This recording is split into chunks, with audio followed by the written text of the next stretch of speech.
কিতাবের মধ্যে বর্ণনা করছেন, হিন্দুস্তানের এক বাদশাহ ছিল, বাদশাহ মুরাদ। সে হঠাৎ করে মিস্ত্রিকে খবর দিল, যারা বিল্ডিং বানায় তাদেরকে কি বলে, রাজমিস্ত্রি। এরকম রাজমিস্ত্রি খবর দিল, বলতেছে একটা মসজিদ বানাও, সুন্দর না হলে তোমার খবর আছে, সুন্দর করে মসজিদ বানাও। যখন মসজিদ বানানোর কথা আসলো, ওই রাজমিস্ত্রি মসজিদ বানালো, কিন্তু বাদশাহ মুরাদের পছন্দ হইলো না।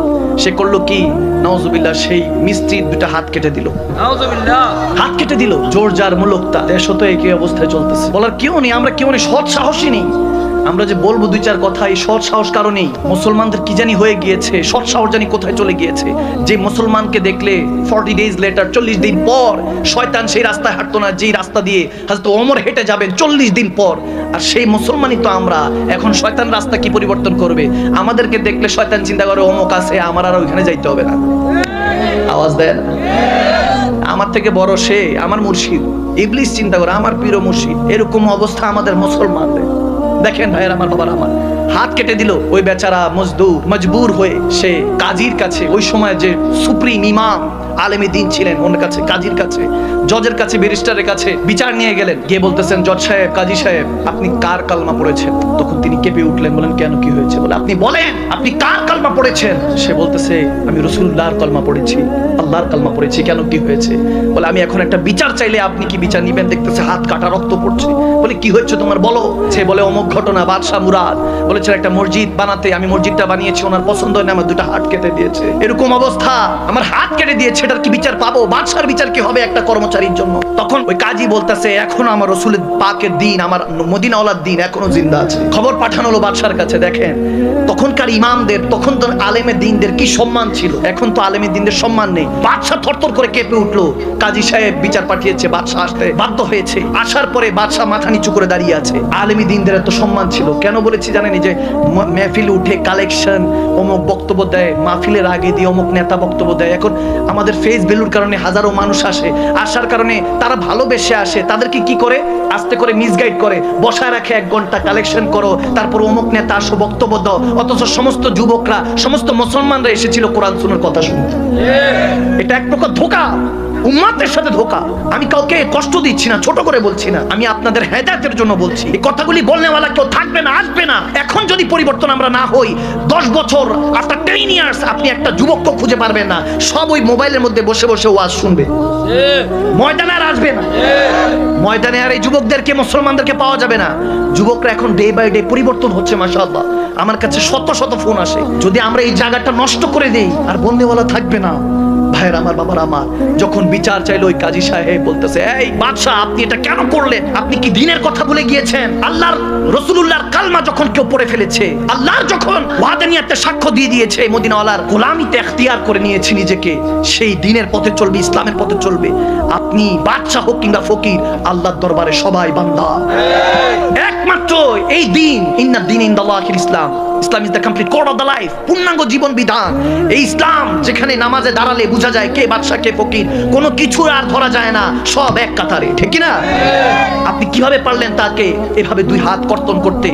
এটার হিসাব কি দিবেন? বাদশা থরথর করে কাঁপছে। এখনকার অবস্থা দেখেছেন, নেতা যদি এরকম, আমরা যদি কোনো নেতা ভুল করে, দেশের টাকা না দোষের টাকা খায়, এরকম যদি কোনো অবস্থায় আমরা যদি এটা নিয়ে মামলা করি, তিনি দোষী, কিন্তু যার নামে মামলা করব, ওনাকে জেল খাটতে হবে না, খাটতে হবে যে মামলা করছে।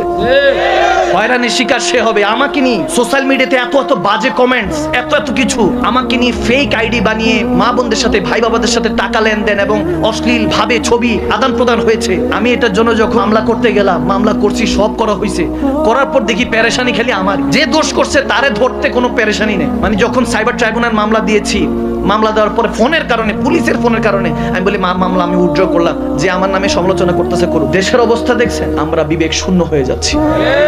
অনেকে আমাকে বলে, আপনি এত আলিশান ভাবে কেন চলেন, এত কত সুন্দর করে কেন চলেন? আমি বললাম, শুনেন, ওসমানে গনি আমার নবীর 3য় খলিফা, আমার নবী যেনাকে জুন্নুরাইন দিয়ে বলেছেন, অর্থাৎ 2টা নূর, আমার নবীর 2জন শাহজাদিকে যার সাথে বিয়ে দেওয়া হয়েছে, সে ওসমানে গনি এরকম অনেক সুন্দর করে চলতেন, আদব নিয়ে চলতেন, কিন্তু অনেক রাজকীয় ভাবে চলতেন। যখন এরকম একজন জিজ্ঞেস করেছে, ওসমানে গনি গানি বলা হতো ধনীকে।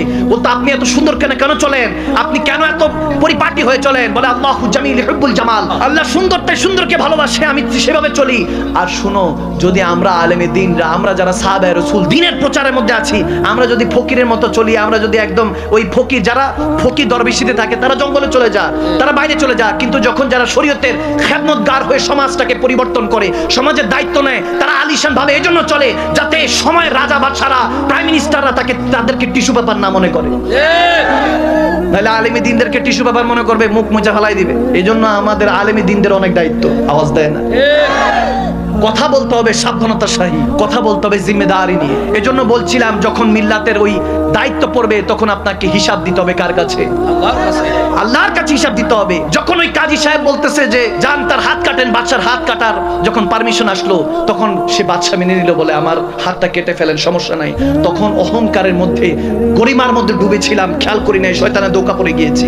এখন আসার পর আমার নবীর কথা মনে পড়েছে, আমার আল্লাহর কাছে কথা মনে পড়েছে, আল্লাহর কাছে হিসাব দিতে হবে। বলে আমার হাত কাটেন। যখন এরকম কথা হলো, তখন ওই মজুরি, ওই কর্মচারী, সে হঠাৎ করে মিস্ত্রি বলতেছে চোখের পানি ছেড়ে দিয়ে, বলে আমার বিচার লাগবে না। আপনাকে কিসে উপলব্ধি করলো? আপনি হাত কাটতে চাচ্ছেন বাদশা হয়ে, আপনি নিজের ক্ষমতা প্রয়োগ করছেন না। তখন তিনি বলতেছেন দুনিয়া ক্ষণস্থায়ী, চিরস্থায়ী জান্নাত জাহান্নাম অপেক্ষা করছে। আমার মদিনাওয়ালার কথা মনে পড়লো, দিন যদি প্রতিষ্ঠিত না করি তাহলে কেমনে হবে? এই জন্য জোর যার মূল্যক তার করতে পারবো না। কাজী সাহেব যেটা ফয়সালা জানিয়েছেন, জজ সাহেব যেটা ফয়সালা জানিয়েছেন, সেটা আমি মেনে নিলাম, আমার হাত কেটে দাও। এই কথা বলতে দেরি না, ওই মিস্ত্রি ক্ষমা করে দিলেন। ক্ষমা করে, ওই মিস্ত্রি ছিলেন একজন কাফের। সে অবস্থাটা, এই কথা শোনার পরে তার মনের মধ্যে প্রেম আসলো। বলতেছে যেই দিন এই শিক্ষা দেয়, যেই দিন একে অপরকে ভ্রাতৃত্ব শিক্ষা দেয়, যেই দিনের মধ্যে গরিব ফকির বলতে, বাদশা বলতে কিছু নেই, সব এক কাতারে বান্দা আর উম্মত, সেই দিন আমি কবুল করতে চাই। সে কাজী সাহেবের কাছে ওই মিস্ত্রি বলতেছে আমি ক্ষমা করে দিয়েছি বাদশাকে, বাদশাকে ক্ষমা করে দিয়ে কাজী সাহেবের কাছে ওই মিস্ত্রি কলমা পড়ে চোখের পানি ছেড়ে মুসলমান হয়ে গেল। সুবহানাল্লাহ। হেদায়েতের মালিক কে? আল্লাহ। আওয়াজ দেন না কে? হাজার ওয়াজ করলেও কোনো লাভ হবে না যদি আল্লাহ হেদায়েত না দেয়, কোনো লাভ হবে না। হযরত খাজা মাইনুদ্দিন চিশতি 6 রজব আজকে তেনার উরুস মোবারক যাচ্ছে, সুবহানাল্লাহ বলবেন।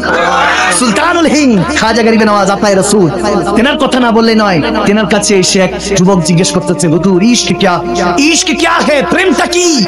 আল্লাহ আল্লাহর রাসূলের মহব্বতের প্রেমটা কি?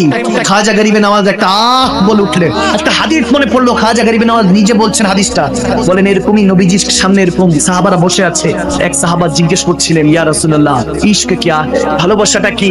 এই প্রশ্ন যখন করলেন, পিছনে শেরেফুদ আলী বসেছিলেন একটা গমের ক্ষেত, একটা ধানের ক্ষেতের মধ্যে, অর্থাৎ শস্য ক্ষেতের মধ্যে আমার নবী বসে সাহাবাদের সাথে গল্প করছিলেন, কথা বলছিলেন। ওই মুহূর্তে যখন প্রশ্ন করা হলো হুজুর ইশক কিয়া হে, ভালোবাসাটা হাকিকতে কি? তখন আমার নবীর কাছে প্রশ্ন আসার আগে পিছনে শেরেফুদ আলী বসা ছিলেন, তিনি আহ বললেন, বলার সাথে তো ওই শস্য ক্ষেতে আগুন ধরে ওই শস্য ক্ষেত ছাই হয়ে গেল।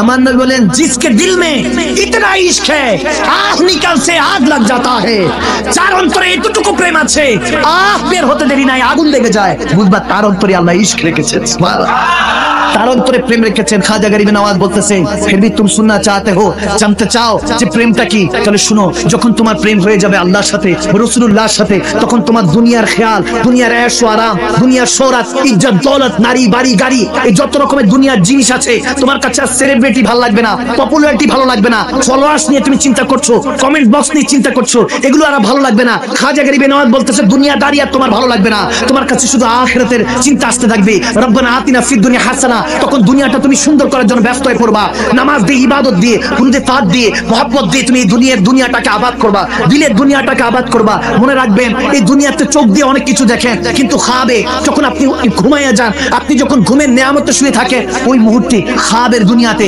মহব্বতের দিলের শহর আছে, ওই দিলের দুনিয়াতে সব থাকে, আল্লাহর রাসূলের মহব্বত থাকে। বলতেছে যখন বান্দা দুনিয়া ভুলে যাবা, দুনিয়া কাটতে কাটতে শুধু আখিরাতের খেয়াল, আখিরাতে হাসানা, আপনি যখন আখিরাতের খেয়াল নিয়ে চিন্তা করছেন, দুনিয়া অন্তর থেকে সেরে যাবে, মুছে যাবে, আখিরাতের ভালোবাসা যখন ঢুকে যাবে, তখন তোমার রুজু হবা, তুমি আল্লাহর দিকে রুজু হবা। এরপর যখন তুমি মহব্বতে মুস্তাফা রাসূল পাকের মহব্বতে জানে রহমত, মুস্তাফা জানে রহমতের প্রেমে পড়ে যাবা, বান্দা তখন দুনিয়া কাটতে কাটতে আখিরাত কেটে যাবে। সারাবান তাহুরা হুর গিলমানের নিয়ামত, জান্নাতের নিয়ামতের কথা তুমি ভুলে যাবা। যখন আসল ইশক হয়ে যাবে, দুনিয়া কাটতে থাকবে, আখিরাতের নিয়ামত কেটে যাবে, অন্তরের মধ্যে শুধু রব্বে করিমের খেয়াল আসবে, রব্বে করিমের প্রেমের কথা আসবে, রাসূলুল্লাহর প্রেমের কথা আসবে, মন চাইবে যে ওই মদিনাওয়ালা দেখতে জানি কেমন ছিলেন, যিনি 1400 বছর পূর্বে এই উম্মতের জন্য দামদাম মোবারক শহীদ করেছেন, রক্ত দিয়ে গোসল করেছেন, উম্মতের জন্য নামাসায়ে রাসূল নিজের আওলাদদেরকে কুরবানি করে দিয়েছেন, নিজের সঙ্গী বন্ধুদেরকে সাহাবাদেরকে কুরবানি করে দিয়েছেন এই গুনাহগার উম্মতের জন্য। যখন অন্তরের মধ্যে দুনিয়া কেটে যাবে, আখিরাত কেটে যাবে, শুধু তোমার অন্তরের মধ্যে মওলার প্রেম চলে আসবে। খাজা গরিবে নওয়াজ বলে, তুম পুছতে হো আয়ে উসে মোহাব্বত হ্যায় তো দেখতা কিউ নেহি, তুমি বলতেছো এত ভালোবাসি, তিনিও এত ভালোবাসেন, তাহলে দেখি না কেন, দেখি না কেন? হ্যাঁ वो पर्दे में है, पर्दा पोश है, वो अगर पर्दा हटा दे किसको होश है।